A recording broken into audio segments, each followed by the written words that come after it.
All right, this is question number 4 from the 2018 AB exam. In this, you're given a table of values that gives you some times in years and the height of a tree in meters. In part A, it asks you to estimate h prime of 6 and then discuss what it means. So just like almost every table question starts, you're finding the slope in between two of the values in the table. 6 is exactly halfway between 7 and 5.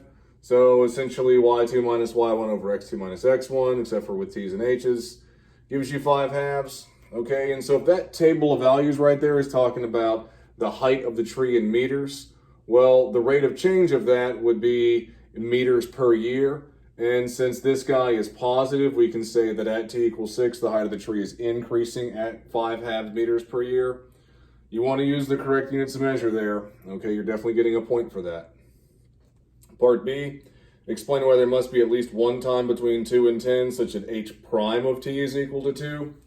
So if it had said something about h of t equaling 2 or h of t equaling some value, you'd use IVT because this table is about h, all right? And like IVT would be like, let's say, is there a time such that it has to be 5? And the answer would be yes, because to go from 2 to 6, you'd have to cross through 5 to get there. It's not asking about though, it's asking about h prime. H prime is the slope of that, okay? So at first glance, you may say no because 15 minus 1.5 over 10 minus 2 doesn't equal to 2, but it doesn't matter. If any of the spots in the table, if you use any two values in the table and you can get a slope of 2 out, then MVT will guarantee. That's something to remember that might show up. So if you look at it more carefully, 6 minus 2 is 4, and 5 minus 3 is 2, and 4 over 2 is 2. So that's where they're getting it from. So there you go, and MVT guarantees. Use a trapezoidal sum with 4 subintervals indicated by the data in the table to approximate the average height of the tree over the time interval from 2 to 10.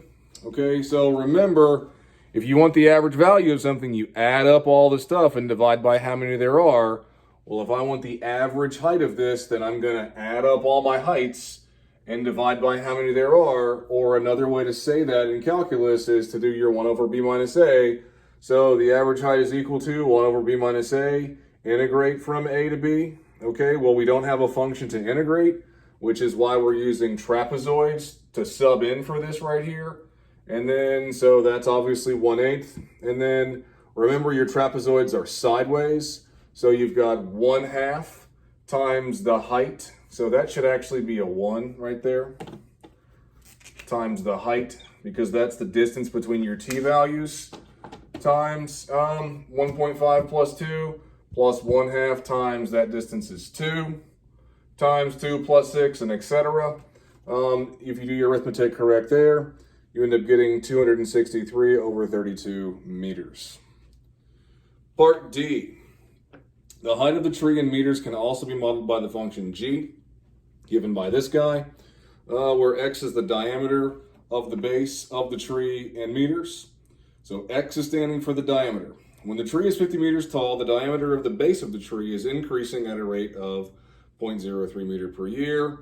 And then according to this model, what is the rate of change of the height with respect to time in meters per year at the time that the tree is 50 meters tall? Okay, so if this right here is the height of the tree at a certain time, well, if I derive this, then I'd be getting the rate of change of the height of the tree, which is what it's asking for. So g prime of x is equal to low d high. And because they gave me that the base of the tree is increasing at 0.03 meters per year, that was your hint that you're going to have to do this as a related rate. So I derived an x right here, which is why that's a dx dt, minus high d low. Okay, and again, I derived an x, right? So there's my dx dt over low. So that puts me to here. Now, the dx dt was pretty easy to figure out what to sub in for, right? Because it was 0.03. It specifically said it in the words. It took me a minute to figure out what to plug in for x. If you think about it for a second, though, if you go back to the original function, it says that g of x is equal to 100x over 1 plus x, and x is standing for the diameter. So if we want to know what the diameter is at time 50, or excuse me, when the tree is 50 meters tall, well, like that is how tall the tree is. So we can say 50 equals 100 times whatever the diameter is plus or over 1 plus whatever the diameter is. So over here, that's what I did. I solved it that way, and I figured out that x was equal to 1. So that's how I was able to plug my 1 in right here, okay? And ultimately right here too, right? Just 1 times 1, and that's why it's 100. Okay, and you could just, I mean, it's not a calculator question, so you'd have to like do something, but I found it easiest to kind of factor the 0.03 out. Puts me to here, and that basically says 200 minus 100, okay, and then that's obviously 4 downstairs. And then 0.03 times 100 is 3, and then 3 over 4, so 3/4 meter per year.